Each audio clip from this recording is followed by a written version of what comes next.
ఒక సాధనంగా నన్ను వాడుకుంటూ రండి. ఏమైతే పరలోకంలో మీరు మాట్లాడాలని మీరు ఉద్దేశిస్తున్నారో ఆ మీ సంగతులు బిడ్డలకు తెలియచేయండి. లెసన్లో ఉన్న మరి సత్యాన్ని గ్రోలటానికి కృపనివ్వండి. ప్రభా, పరుగులెత్తి పారాడే మనసులను చెరలోనికి తీసుకోండి. ఈ ఆవరణమంతా మీ మహిమతో మీ ఆత్మ సంచారంతో నింపుతారండి. కాగా నా ప్రియ సహోదరులారా, మీ ప్రయాస ప్రభునందు వ్యర్థం కాదు అన్నారు. ప్రభా, ఈ దినము ఈ యొక్క దిన పరిచర్యకు నీరు కట్టి ఫలింప చేయండి. వ్యర్థం కాకుండా కృపనిమ్మని తండ్రి వేడుకుంటూ వందనములు చెల్లిస్తూ తీసుకొచ్చిన ప్రతి బిడ్డను బట్టి స్తుతిస్తూ యేసు ప్రభు నామములో ప్రార్థించి వేడుచున్నాం తండ్రి, ఆమేన్. ఇది ఎన్నో రోజునా? ఇంకొందా మరి? లేదు కదా?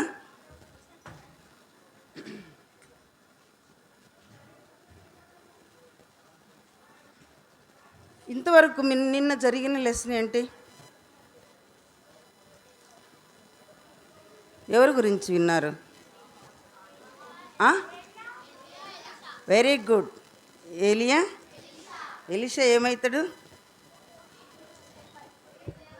Very good. చిన్నపిల్లలు బాగా చెప్తున్నారు, మీ పెద్దోళ్ళు వినలేదా కథ బాగా? ఏలియా ఏమవుతాడు? అగ్ని రథాలతో గుర్రాలతో పోతారు కదా పైకి. ఇంకంతటితో అయిపోయిందా ఏలియా జీవితం?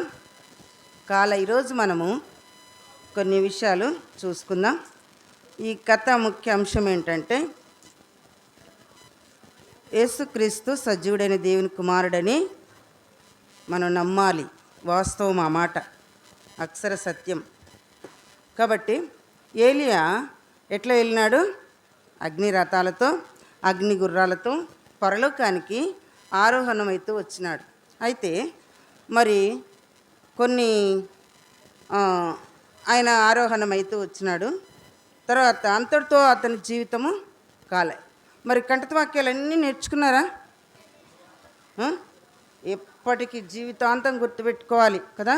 వాక్యం హృదయంలో ఉంచుకుంటే ఇప్పుడు కాపని ఇంకెప్పుడైనా దేవుడు మనకు అనేక రీతిలుగా ఆయన సహాయం చేస్తాడు.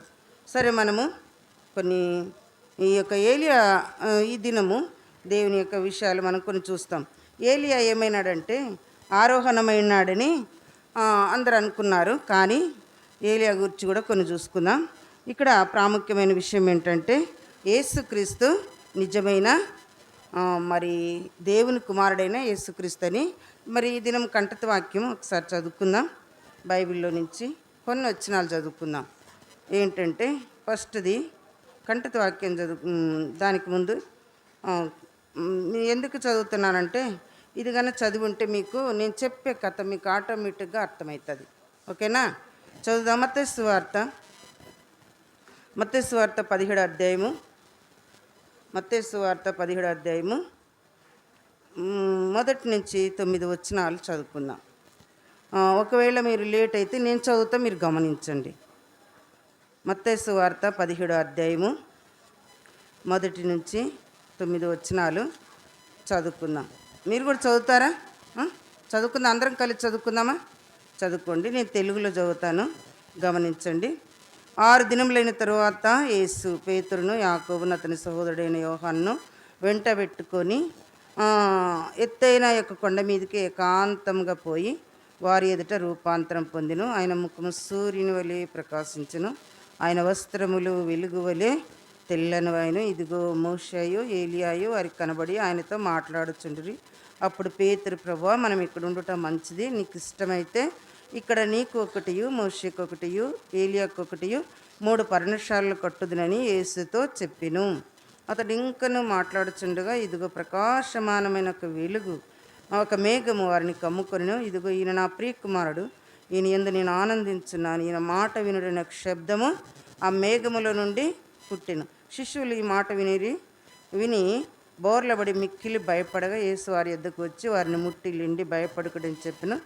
వారు కనులెత్తి చూడగా యేసు తప్ప మరి ఎవరిని వారికి కనబడలేదు. ఇక్కడ గమనించినట్లయితే యేసు ప్రభు వారు మరి ప్రాముఖ్యంగా ఏలియా ఎట్లా ఆరోహణమైనాడు? అగ్ని రథాలతో అగ్ని గుర్రాలతో ఆయన అడిగిపోయినాడు, పరలోకానికి పోయినాడు కదా. పరలోకానికి పోయినాడు. ఆయన పరలోకానికి వెళ్ళినాక ఒక ఇంచుమించు మరి 900 సంవత్సరాల తర్వాత మనం చెప్పుకునే చరిత్ర ఇప్పుడుది. ఎప్పటిది? ఇప్పుడుది 900 సంవత్సరాలు. అసలు మనుషులు ఎన్ని సంవత్సరాలు బ్రతుకుతారు? ఇప్పుడైతే ప్రజెంట్లీ 80 సంవత్సరాలు 70 సంవత్సరాలు బ్రతుకుతారు. కానీ చరిత్ర 900 సంవత్సరాల క్రితం జరిగిన చరిత్ర. యేసు ప్రభువారు మరి ఏలియా ఆరోహణమైపోయినాడు. ఎలీషా ఏలియా కథలు మీరు వింటా ఉన్నారు కదా. ఆరోహణమైపోయిన తర్వాత మరి ఆయన పరలోకానికి వెళ్ళిపోయిన తర్వాత ఎంతోమంది రాజులు వచ్చినారు, ప్రవక్తలు వచ్చినారు, ఇశ్రాయేల్ ప్రజల మధ్య జీవించినారు, వారు కూడా చనిపోయినారు. మరి ఏలియా, మరి మోషేలు, ఇంకెంతోమంది భక్తులు మరి ప్రభువైన యేసుక్రీస్తు వారు ఈ లోకానికి రావాల్సిన ఆవశ్యకత ఉందని వాళ్ళకి తెలుసు, వాళ్ళు నమ్మినారు. అట్లా మరి మీకు 900 సంవత్సరాలు గడిచిపోయిన తర్వాత దేవుడు ఏం చేస్తున్నాడంటే వారికి ఒక వాగ్దానం చేసినాడు. ఒక వాగ్దానం చేసినాడు. ఏమని? మరి మన యొక్క పాపాల కొరకు ప్రభువైన యేసుక్రీస్తు వారు తప్పకుండా ఈ లోకానికి రావాల్సిన ప్రవక్తని ఏం చేసినాడంటే ఆయన వాగ్దానం చేయబడిన దేవుడు అనమాట. మన పాపాల నిమిత్తము క్రయం చెల్లించడానికి ప్రభువైన యేసుక్రీస్తు వారు మనిషి కుమారుడుగా వస్తాడు ఈ లోకానికని ప్రవక్తలందరూ ప్రవచిస్తూ వచ్చినారు కదా. మనం చూసినట్లయితే మరి యెషయా ప్రవచించినాడు, ఇదిగో మరి ఏలియనగా మనకు శిశువు పుడతాడని. అట్లా ఎంతోమంది ప్రవక్తలు ప్రవచించినారు, నమ్మినారు కూడా. అలానే ప్రభువైన యేసుక్రీస్తు వారు బెత్లెహేంలో ఆయన మన కొరకు జన్మించి ఏం చేసినాడు? దేవుడు మన కొరకు జన్మించి ఆయన పశువుల పాకలు పుట్టి జన్మించి మన నిమిత్తం ఈ లోకంలో మరి చాలా సంవత్సరాలు, అంటే ఇంచుమించు 33.5 సంవత్సరాలు ఉండారనుకోండి. 30 సంవత్సరాల వరకు దేవుడు మన కొరకు ఈ లోకంలో జీవిస్తూ వచ్చినాడు. ఆ జీవించిన దినాల్లో యేసుప్రభు వారు ఏం చేసినారంటే, యేసుప్రభు వారు తండ్రిని గురించి చెప్తా వచ్చినాడు. ఎవరిని గురించి చెప్పినాడు? మీరన్నీ నేను క్వశ్చన్స్ అడుగుతున్నానా? ఇప్పుడు మీ లైఫ్ లాంగ్ మీరు బ్రతికినంత కాలం ఫింట్ చేసుకోవాల్సిన విషయం నేను చెప్పేది. మరి ఆంటీ మిగతా అన్నీ చేసుకోవద్దా అనుకుంటారేమో. ఇంపార్టెంట్ అయిన విషయం ఈరోజు. ఎవరు టేబుల్ కదిలిస్తున్నారు? దూరంగా ఉండండి, కొంచెం దూరం ఉండండి అమ్మ, కాళ్ళు చెప్పొద్దు. నన్ను మీరు లైఫ్ లాంగ్ మీ జీవితకాలం ఆంటీ చనిపోయినా కానీ, ఇంకా చెప్పే వాళ్ళందరూ చనిపోయినా కానీ, ప్రవచించిన వాళ్ళందరూ చనిపోయినా కానీ, మీరు బ్రతికినంతకాలం గుర్తుంచుకోవాల్సిన విషయం అన్నమాట ఈరోజు మనం మాట్లాడుకునే విషయం. గుర్తుపెట్టుకోండి, యేసుప్రభు వారు భూలోకంలో జీవించి తర్వాత ఆయన తండ్రిని గురించి ఎక్కువ చెప్తా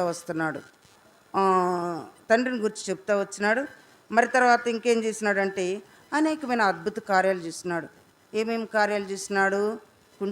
గుడ్డివారి కన్నులు తెరిచినాడు, కుంటివారిని నడవజేసినాడు, చనిపోయిన వారిని సైతం ఏం చేసినాడు? దేవుడు లేపుతూ వచ్చినాడు అనమాట.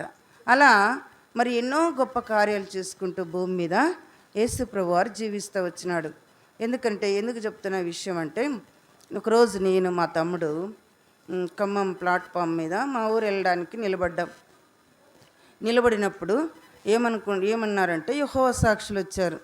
యెహోవా సాక్షులు వచ్చి, అమ్మ మీ దగ్గర ఏంది బైబిలా అన్నారు. అవును బైబిల్ బైబిల్ అంటే మరి నీకు అని మమ్మల్ని చాలా మార్చడానికి ట్రై చేస్తున్నారన్నమాట.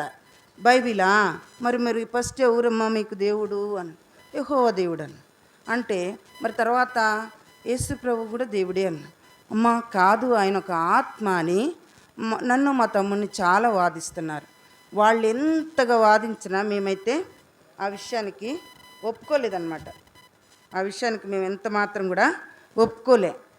ఎందుకు ఒప్పుకోలేదంటే, ఆయన మమ్మల్ని వాదించి ఏం చేసినారంటే, మీ తల్లిదండ్రి మీకు ఇలా నూరు పోశారు, ఇంకా మేము చెప్పేది ఏం లేదు, మేము మార్చలేమని పక్క పోయారు.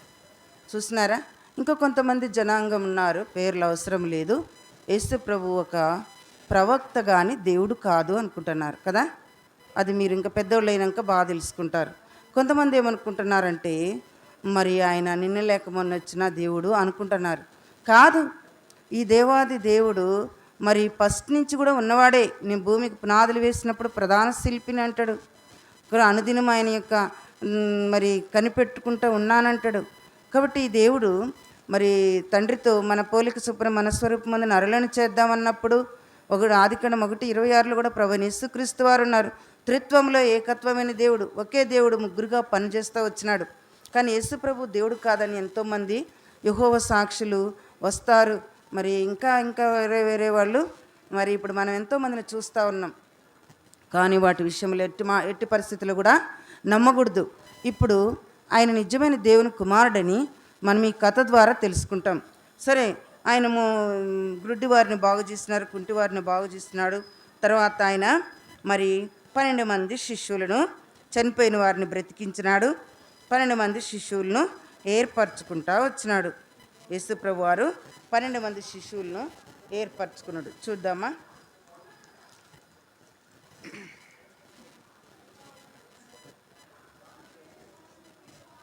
యేసు ప్రభు వారు 12 మంది శిష్యులు యేసు ప్రభు వారు ఉండారు. తెలుసు కదా యేసు ప్రభు ఎట్లుంటారు. తర్వాత ఆయనతో పాటు ఎంతమంది ఉండారు? 12 మంది శిష్యులు. ఈ భూలోకంలో మనమున్న ఈ లోకంలో యేసు ప్రభు వారు జీవించినాడు. ఇక్కడ కాదు కానీ యూదాది బెత్లెహేములో పుట్టినాడు. మరి ఆయన పుట్టిన స్థలము, సిలువ వేయబడ్డ స్థలం కూడా ప్రపంచానికి మధ్యలో ఉందని మరి బైబిల్ పండితులు కానీ సైన్సిస్టులు కానీ చెప్పగలరు. ఎందుకంటే ఆయన పరిశోధించిన వారు చెప్పగలరు. ఆయన 12 మంది శిష్యులతో ఆయన మాట్లాడుకుంటూ ఏం చేసినాడంటే, మరి ఆయన ఆ 12 మంది శిష్యుల్ని ఏర్పరచుకుంటూ వారిని పిలుచుకొని ఏం చేసినాడంటే వారితో కలిసి జర్నీ చేస్తూ ఉన్నాడు. అంటే ప్రయాణం చేస్తూ ఉన్నాడు. ఆయన ఎక్కడికి పోతే కాళ్ళ దగ్గర పెట్టుకోమా, కష్టమా? మీరు జాగ్రత్తగా నేను క్వశ్చన్స్ అడుగుతానని చెప్తాగా ఎవరు బాగుంటున్నారో నేను గమనిస్తూ వారిని మిమ్మల్ని ఓన్గానే అడుగుతా. ఇట్లా అట్లా కలిపి అడగను. గుర్తుపెట్టుకోండి. ఎందుకని? యేసు ప్రభు వారిని గురించి మీరు జీవితాంతం గుర్తుపెట్టుకోవాలని చెప్పిన విషయం. 12 మంది శిష్యులను ఏర్పరచుకొని వారికి అనేక సార్లు బోధించుకుంటూ ఆయా ప్రాంతాల్లో మరి కొండ మీద ఏకాంతంగా ప్రార్థన చేసుకుంటూ ఆయన ఒక సంగతి చెప్పినాడు.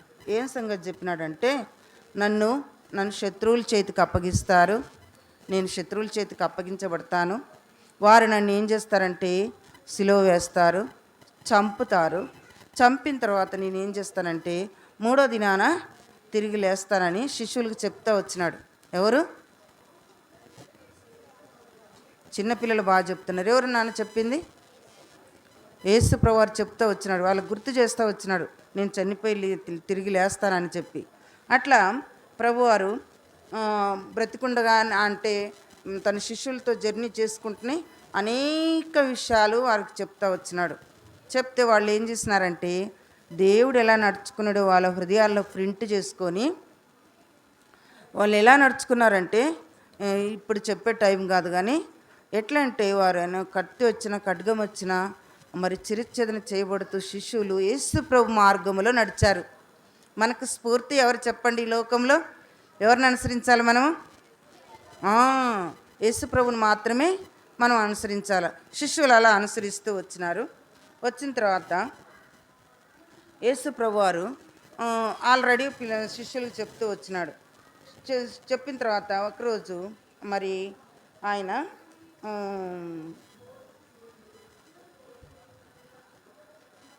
ఆయన ఏం చేసినాడంటే ప్రార్థన చేయటానికి, యేసు ప్రభు వారు ప్రార్థన చేయటానికి ఆయన కొండకి ఎక్కుతూ వచ్చినాడు. ఎక్కడికి ఎక్కినాడు? యేసు ప్రభు వారు ప్రార్థన చేయటానికి కొండకి ఎక్కినాడు. కొండకి ఎక్కేటప్పుడు ఆయన ఏకాంతంగా ప్రార్థన చేసుకునే వాళ్ళు అనేక సందర్భాల్లో యేసు ప్రభు వారు ప్రార్థన చేసుకుంటూ ఒక ముగ్గురిని పిలుచుకున్నాడు. ఎవరిని పిలుచుకున్నాడు?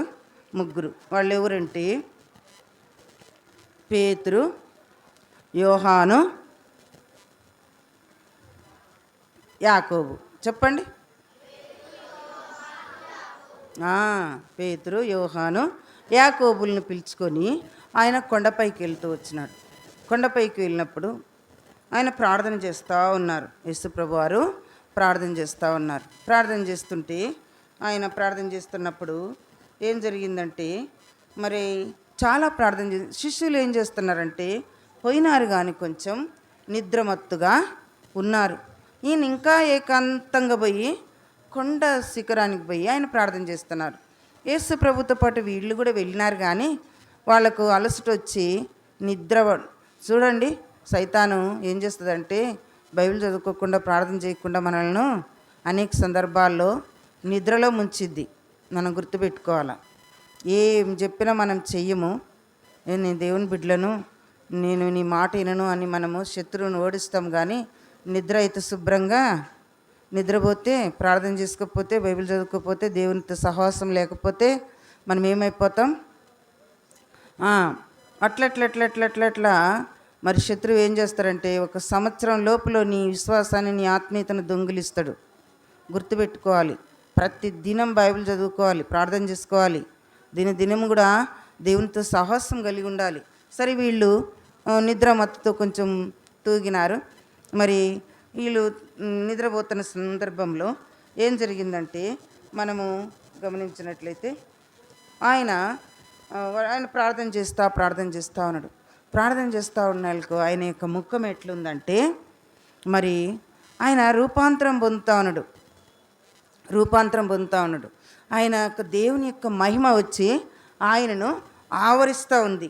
ఎంత చక్కగా ఆయన మహిమ ఆవరిస్తూ ఉందంటే చూడండి, ఎన్ని దిక్కుల నుంచి వచ్చింది ఆయనకు మహిమ చెప్తారా? ఇక్కడ కౌంట్ చేస్తారా? ఇక్కడ ఎవరన్నా ఉన్నారా? పోనీ వాళ్ళు ముగ్గురు కూడా ఇంకా కొంచెం దూరంలో ఉండారు. అంటే రాతివేత దూరం అని కొన్ని సందర్భాలు ఉంటుంది. తర్వాత మరి మార్కు సువార్తలో కూడా ఒక మాట ఉంటుంది చూడండి. మార్కు సువార్త లూకా సువార్త 18వ అధ్యాయంలో 9వ అధ్యాయం 18వ వచనంలో కూడా ఒక మాట ఉంటుంది. చదువుదామా? ఇది చదివితే మంచిగా ఉంటుంది అనుకుంటా. ఎందుకంటే పేతురు ఈ లూకా సువార్త 18వ అధ్యాయము 9వ అధ్యాయం 18వ వచనం. ఆయన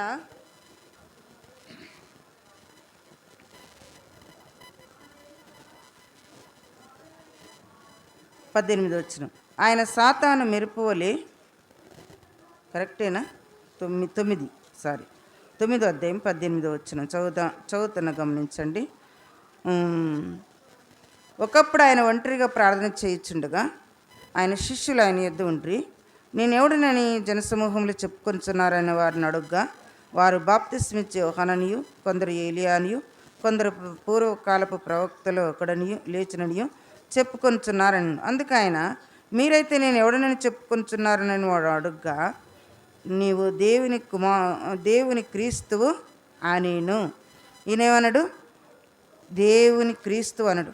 అట్లనే 18:18లో కూడా మత్తయి సువార్తలో సజీవుడు ఒక దేవుని కుమారుడైన క్రీస్తు, జీవం గలవాడు సజీవుడైన దేవుని కుమారుడైన క్రీస్తు వారన్నమాట. ఎవరు?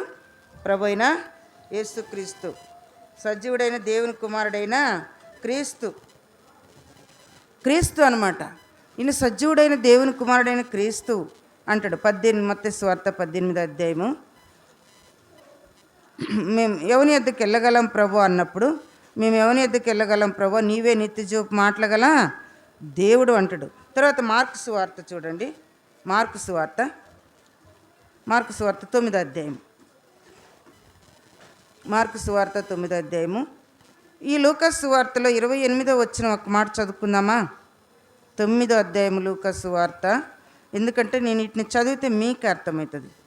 28వ వచనం. ఈ మాట చెప్పినది మొదలుకొని రమారమి 8 దినములైన తర్వాత ఆయన పేతురును, యోహానును, యాకోబును వెంట పెట్టుకొని ప్రార్థన చేయుటకు ఒక కొండకు ఎక్కెను. ఆయన ప్రార్థించుండగా ఆయన ముఖము మారెను, ఆయన వస్త్రములు తెల్లనివై దగదగ మెరిసెను. మరి 2 మనుషులు ఆయనతో మాట్లాడుచుండ్రి. వారు మోషే, ఏలియాలను వారు. సరే, ఆయన యొక్క ముఖం ఎట్లా అయిపోయింది? మనం చూసుకున్న సీను. ఆయన ముఖం ఎట్లయిపోయింది?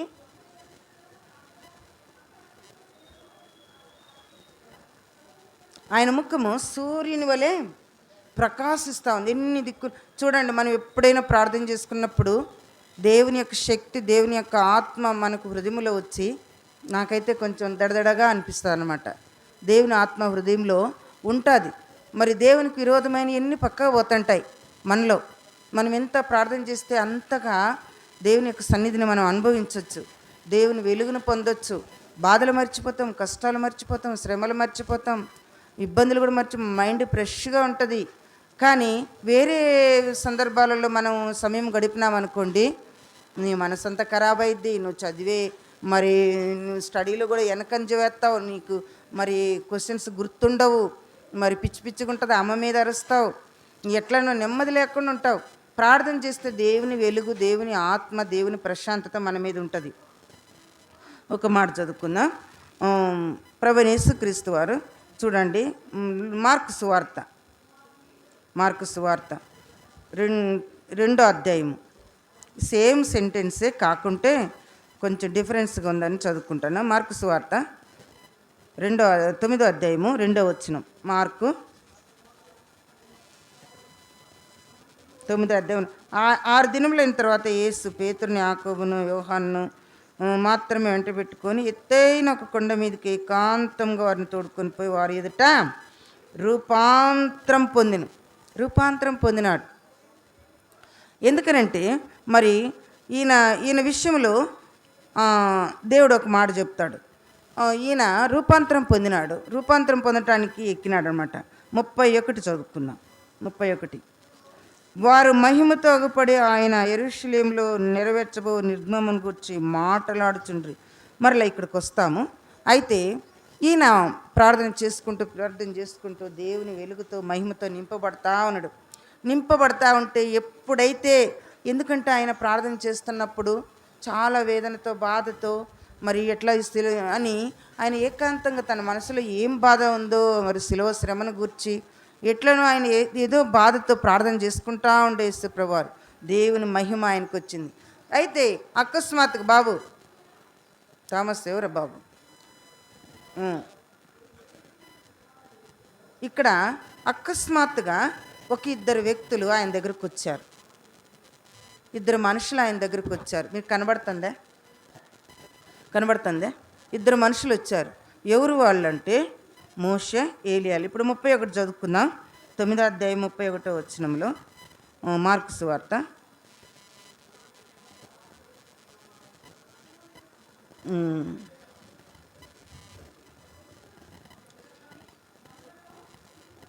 మార్కు సువార్త 9వ అధ్యాయము 8వ వచనం నుంచి ఉంది 31 వరకు. కానీ 31 చదువుకుందామా? సరే. లూకాసు సువార్త 9వ అధ్యాయము 36వ వచనం చదువుకుందాం. లూకాసు సువార్త 9వ అధ్యాయము 36వ వచనం చదువుకుందామా? చదవండి, అందరు చదవండి. ఆ శబ్దం వచ్చిన తర్వాత యేసు మాత్రమే అగుపడెను.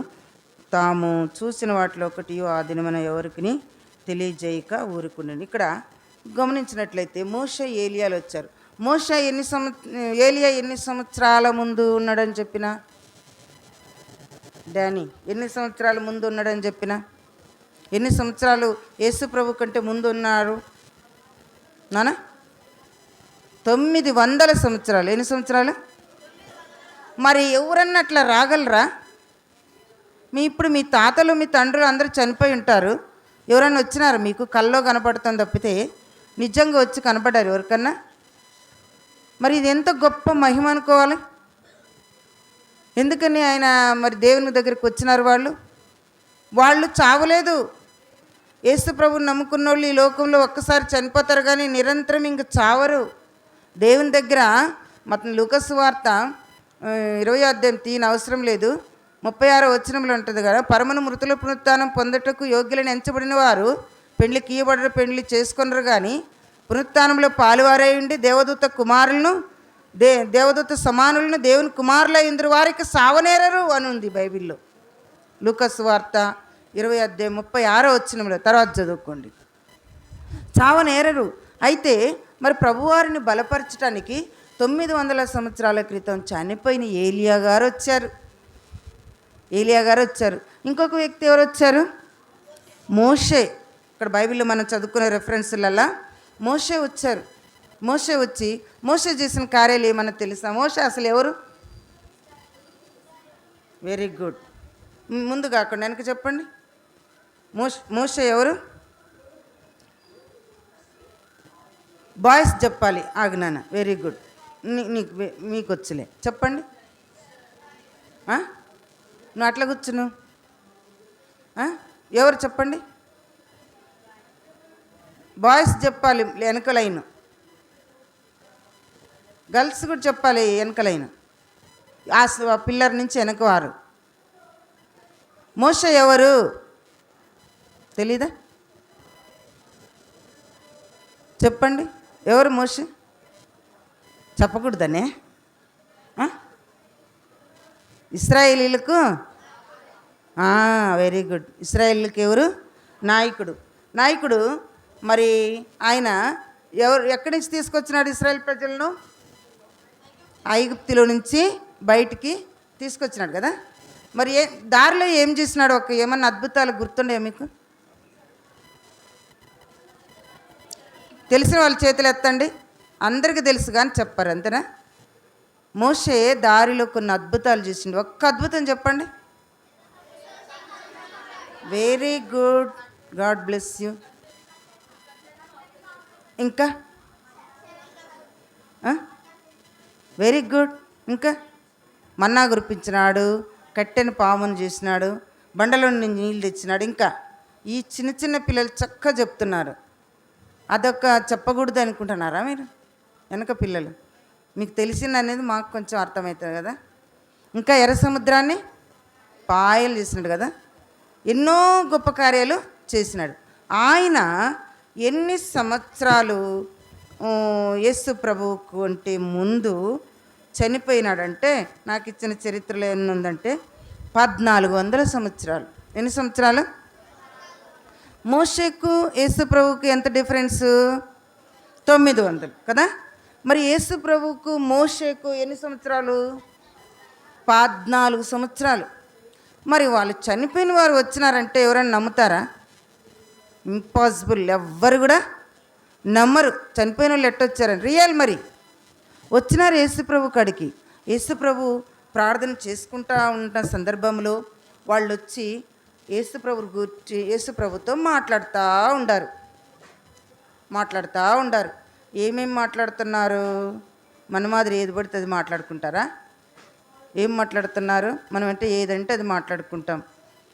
మలాకీ గ్రంథం 3:16లో దేవుని యందు భయభక్తులు గలవారు ఒకరితో ఒకరు మాట్లాడుకుంటుండగా యెహోవా చెవియొగ్గి ఆలకించినంటాడు. కానీ ఈ పరిశుద్ధులు దేని గురించి మాట్లాడుకుంటున్నారు? మహామహిమలో ఉండారు. పరలోకం నుండి దేవుడు దిగొచ్చినాడు. యేసు ప్రభు ఒక ప్రవక్త అయితే, ఒక మనుషుడైతే ఆయన సంపూర్ణంగా మనుషుడు, సంపూర్ణంగా దేవుని కుమారుడు.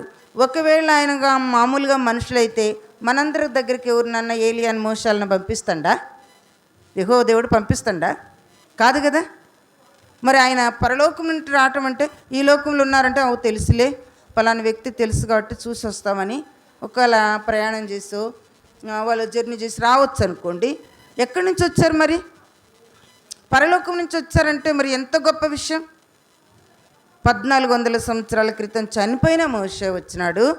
900 సంవత్సరాల క్రితం చనిపోయిన ఏలియా కూడా వచ్చినారు. వచ్చి ఆయనతో మాట్లాడుతూ ఉన్నారు. ఎందుకు మాట్లాడుతున్నారంటే ఈ యొక్క ప్రజలందరి కొరకు, ఇక్కడ కూర్చున్న వారందరి కొరకు, మరి ఇశ్రాయేళ్ల రక్షణ కొరకు ఒక దేవుని కుమారుడు చనిపోవాలి అని వారికి తెలుసు. చూడండి, జరగబోయే నిర్గమం గురించి, ముందుంటున్న దేవుని యొక్క కుమారుడు చేయబోయే ఆ శిలువ కార్యాన్ని గురించి, మానవులందరి కొరకు చేయబోయే రక్షణ గురించి మాట్లాడుతున్నారు. యేసు ప్రభు వారు ఏం చేసినాడంట? ఫిలిప్పీలకు రాసిన పత్రిక 1వ అధ్యాయము, ఫిలిప్పీలకు రాసిన పత్రిక 2వ అధ్యాయము 6-7 వచనాలు చదువుదామా? ఫిలిప్పీ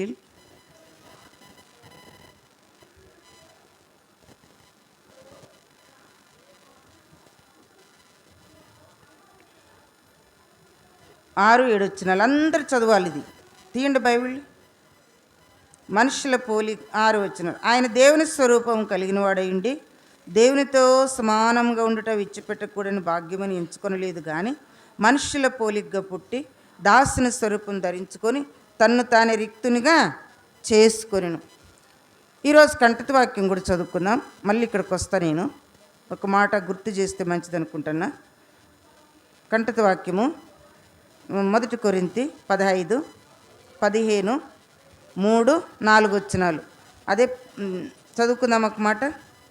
అక్కడ కూడా ఎందుకు చదువుతున్నానంటే ఇక్కడ ప్రభు వారిని గురించి కూడా బాగుంటుంది. చదువుతామా? 3, 4.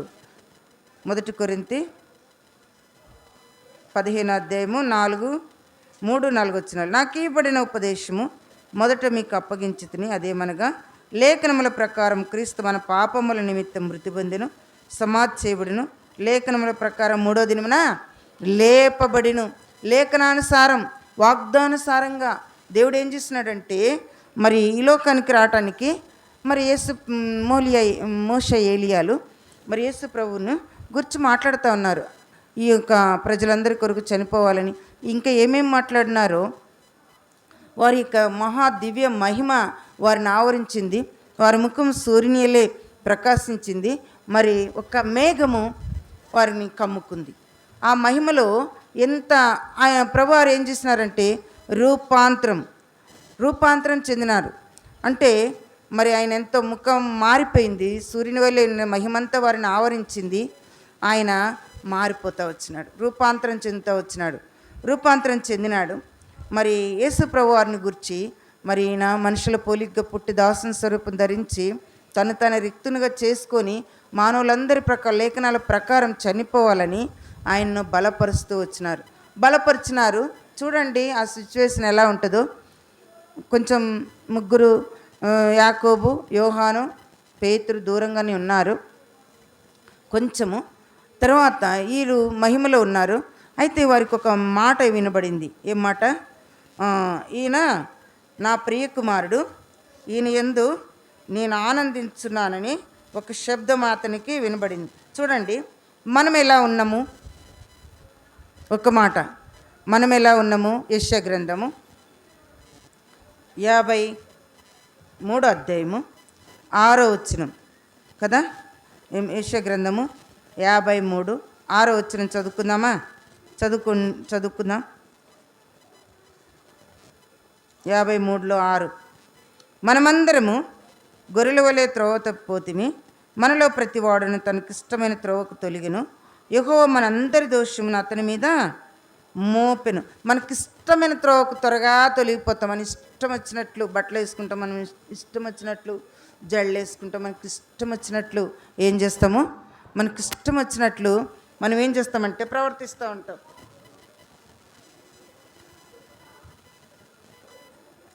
మనకి ఇష్టమైన త్రోవకు తొలుగుతాం. అయితే మనందరి దోషాలు ఎవరి మీద మోపినాడు? ఇప్పుడు పాపం చాలా భయంకరమైనది. నేను యాత్రికుని ప్రయాణం చదివినప్పుడు వీపుల మీదనే ఆ పాప భారం ఉంటుంది. వంగిపోతూ ఉంటాడు ఆ యాత్రికుడు. మనం ఒకరినొకరు మొయ్యాలంటేనే బరువు కదా. యావత్ ప్రపంచపు మరి యొక్క భారము, పాప భారం, మనందరి దోషాలు ఎవరి మీద మోపినాడు? యేసయ్య వీపు మీద మోపినాడు. ఎవరు? తండ్రి అయిన దేవుడు. అందుకే మన చేతులు చేసిన పాపాలకు ఆయన చేతుల్లో మేకులు, మన కాళ్ళతో పోరాని చోట్లకు పోయినప్పుడు ఆయన కాళ్ళలో మేకులు, మన చెడ్డ తలంపులకు ఆయన తలలో ముండ్ల కిరీటము, మనము ఇతరులపైన కక్ష పెట్టుకుంటే ఆయన ప్రక్కన బల్లెపోటు, మన యొక్క దోషాలను బట్టి మనం తినాల్సిన దెబ్బలు, రోమా చట్ట ప్రకారము మరి ఆ శాపగ్రస్తమైన సిలువను యేసుప్రభు వారు ఒకటి దక్కు 40 దెబ్బలు ఆయన తిన్నాడు. మనకు బదులుగా యేసుప్రభు వారు ఏం చేసినారు? మనందరి దోషాలు, మనందరం గొర్రెల వలె త్రోవ తప్పిపోతే మనందరి దోషాలు ఎవరి మీద మోపినాడు? ప్రభు అయిన యేసుక్రీస్తు వారి మీద మోపినాడు. కొరింథీయులకు రాసిన 2వ పత్రిక 5వ అధ్యాయము 21వ వచనం. కొరింథీయులకు రాసిన 2వ పత్రిక 5వ అధ్యాయము 21వ వచనం గమనిస్తా. చదువుకుందాం, అందరం చదువుకుందాం. ఎందుకనగా మనం ఆయన యందు దేవుని నీతి ఎగునట్లు పాపం మెరుగున ఆయనను మన కోసము పాపంగా చేసేస్తున్నాడు. దేవుడు పాపముగా చేసినాడు. పాపం ఎరిగిన ఆయన్ను మనం స్వనీతితో ఉంటున్నప్పుడు నేను కూడా స్వనీతితో దేవుణ్ణి సేవించాలని చెప్పి మరి నామకార్థ క్రైస్తవ జీవితంలో నేను నీతిగా ఉండాలని ఎన్నో కార్యాలు చేస్తూ వచ్చిన. మరి మీరు నమ్ముతారో నమ్మరో, మరి ఎన్నో నా చేతనైన కార్యాలని, అంటే ఇంచుమించు ఒక 10 సంవత్సరాల వరకు చికెన్ మటన్ తినకుండా ప్రార్థన చేసుకోవాలని కరెంటు పోయినా కానీ ఇంట్లో కూర్చొని ప్రార్థన మన స్వనీతి అని దేవుని దృష్టిలో ఎట్లున్నాయంట, మురికి పీలకలు. మనం చేసే భక్తి నీతి అంతా కూడా దేవుని దృష్టిలో యెషయా గ్రంథంలో ఉంది, మురికి పీలకలు. మనము దేవుని నీతి కావాలని పాపం ఎరుగని ఆయనను దేవుడు మన కొరకు ఏం చేసినాడు, పాపముగా చేసినాడు. యేసు ప్రభువే మనకు బదులుగా పాపం అయిపోయినాడు.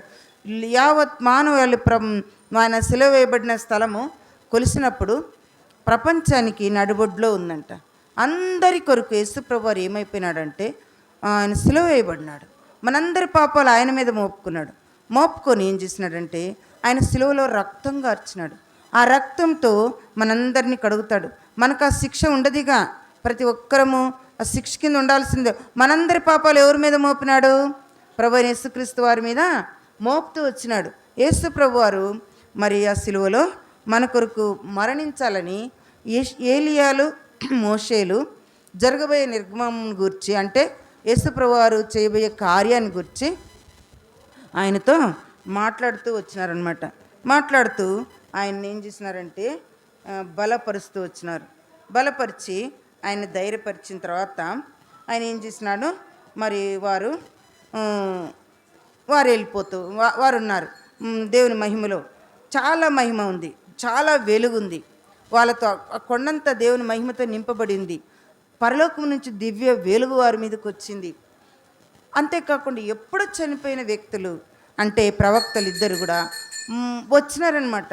వచ్చి ఏం చేసినారంటే వారితో ఉన్న తర్వాత శిష్యులు వచ్చినారు, ఆ మహిమను చూస్తూ వచ్చినారు. శిష్యులు వచ్చి ఏం చేసినారు, ఆ మహిమను చూస్తూ వచ్చినారు.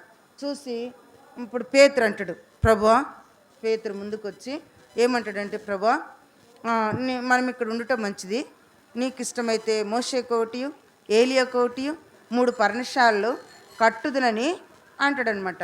అంటే మరి అలా అవుతుందా, ఉండడానికి అక్కడ అవుతుందా? అంతేకాకుండా ఈ ఎట్లా కనపడినాడు ఇక్కడ బాగా గమనించండి ఒక విషయం.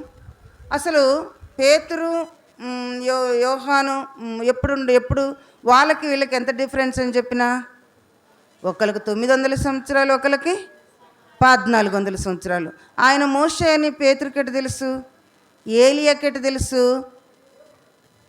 ఇదంతా కూడా ఏం కార్యం అంటారు, దేవుని యొక్క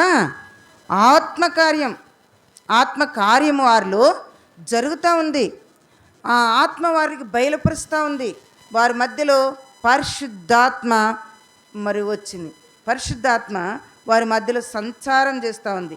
వచ్చి ఏమంటాడంటే, మరి 3 పర్ణశాలలు కట్టుదని అన్నప్పుడు ఆయన ఏమనలేదు. కాకపోతే అంత ప్రశాంతమైన వాతావరణం అన్నమాట. మరి మోషే ఏలియాలు వచ్చిన పర్వతమే అంత బాగుంటే పరలోకం ఎలా ఉంటుంది నాన్న? ఎట్లుంటుంది చెప్పండి? బంగారు వీధులు, మంచి బంగారు వీధులు, బంగారు ఇండ్లు. మనం అక్కడ ఎంతో ప్రకాశమానమైన వెలుగులో యేసు ప్రభుత్వం మనం జీవిస్తాం. యేసు ప్రభు రక్తంలో మన పాపాలు కడుక్కొని ఆయన నా గొప్ప రక్షకుడని, సొంత రక్షకుడని మన హృదయంలో చేర్చుకొని ఈ లోకంలో ఈ జీవించాల్సింది కొద్ది టైమే, అనంత యుగాలు దేవునితో గడపాలి ఆ మహిమ రాజ్యంలో. కాబట్టి ఈ లోకంలో యేసు ప్రభు కొరకు మనం హృదయంలో చేర్చుకొని మనం జీవించాలి. తర్వాత ఆయన ఒక పరలోకం నుండి ఒక శబ్దం వినబడింది. ఏం శబ్దం వినబడిందంటే, ఈయన నా ప్రియ కుమారుడు, ఈయన మాట వినుడని ఆకాశంలో నుంచి గొప్ప శబ్దం వచ్చింది. ఎవరు పలికారంటారు? వాళ్ళు నాతో పలకండి.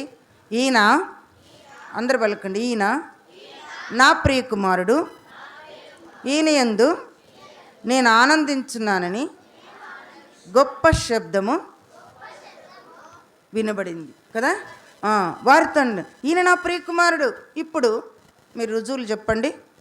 900 సంవత్సరాల క్రితం చనిపోయిన ఏలియా వచ్చినాడు, 1400 సంవత్సరాల క్రితం చనిపోయిన మోషే వచ్చినాడు, పరలోకము నుండి దేవాది దేవుడు యెహోవా దేవుడు కూడా ఈయన నా ప్రియ కుమారుడు అండు. మరి ప్రభువైన యేసుక్రీస్తు వారు నిజమైన దేవుడా కాదా? నిజమైన దేవుడు, నిత్య జీవం. ఆయన ఇర్మియా 10:10 కూడా ఉంటుంది, యెహోవా నిజమైన దేవుడు, ఆయన జీవం గలవాడు, సదాకాలం ఆయన రాజు. ఈయన మరి ప్రభువైన యేసుక్రీస్తు వారు నిజమైన దేవుడు, నిత్య జీవం. ఇంతమంది సాక్ష్యం ఇచ్చినారు. బ్రతికున్నోళ్ళు చెప్తే వాళ్ళు ఏదో ఇష్టం వచ్చి సాక్ష్యం ఇస్తారా అనొచ్చు.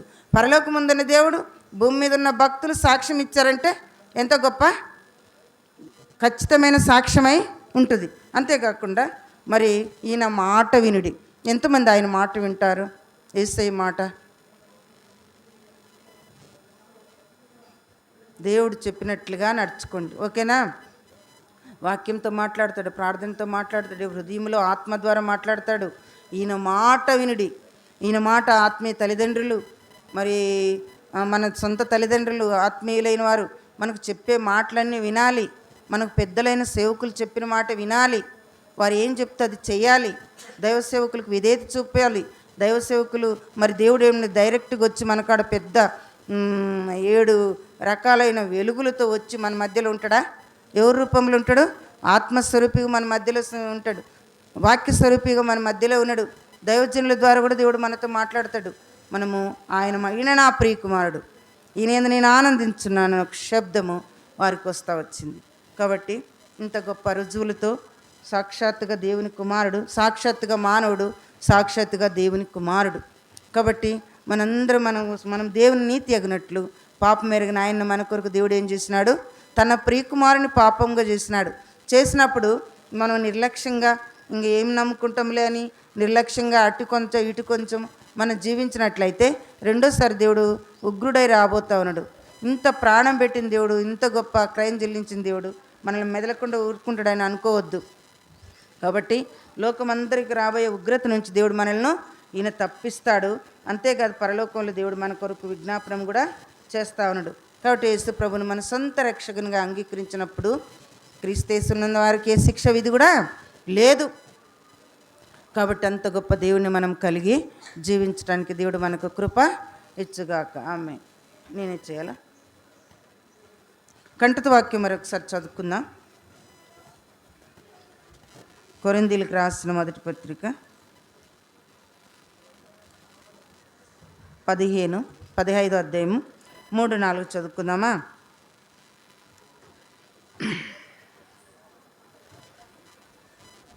తీసుకున్నారా నాన్న? కొరింథీయులు చాప్టర్ 15:3-4 చదువుకుందామా? నాకు ఇవ్వబడిన ఉపదేశము మొదట మీకు అప్పగించితిని, అదేమనగా లేఖనముల ప్రకారము క్రీస్తు మన పాపముల నిమిత్తము మృతి పొందెను, సమాధి చేయబడిను, లేఖనముల ప్రకారం 3వ దినమున లేపబడిను. మీరు కంఠత వాక్యాలను నేర్చుకున్నారా? ఎగ్జామ్ రాస్తారా? ఎప్పుడు రాస్తారు కదా. ప్రార్థన చేసుకుందామా? మరి యేసుప్రభుని సొంత రక్షకునిగా అంగీకరిస్తారు కదా. ఎవరన్నా మీకు వ్యతిరేకులు వచ్చి యేసుప్రభు దేవుడు కాదు, ఆయన ఒక ప్రవక్త, లేకుంటే ఆయన ఒక మరి మానవుడు, లేకుంటే ఆయన ఒక మహాత్ముడు అంటే మీరు ఒప్పుకుంటారా? ఆయన నిజంగా సజీవుడు అయిన దేవుని కుమారుడు. ప్రభువైన యేసుక్రీస్తు వారు మానవుడు, సంపూర్ణమైన మానవుడు, సంపూర్ణమైన దేవుని కుమారుడు. మన పాపాల కొరకు ఈ లోకానికి రావాల్సిన ప్రభువైన క్రీస్తు వారు. కాబట్టి మనం నమ్ముకుని ప్రార్థన చేసుకుందాం. మోకరించండి. మీ జీవితంలో మరి యేసు ప్రభుని మీరు ఒకవేళ ఈ యొక్క బైబిల్ను, ఈ దేవుణ్ణి మీ జీవితంలో ఎప్పుడు కూడా మర్చిపోవద్దు. ఇంతకంటే శ్రేష్టమైన చక్కని త్రోవ వేరొకటి లేదు. కాబట్టి మనం యేసు ప్రభుని సొంత రక్షకునిగా అంగీకరించి ఆయన కొరకే మనము జీవిస్తాం. ప్రార్థన చేసుకుందామా?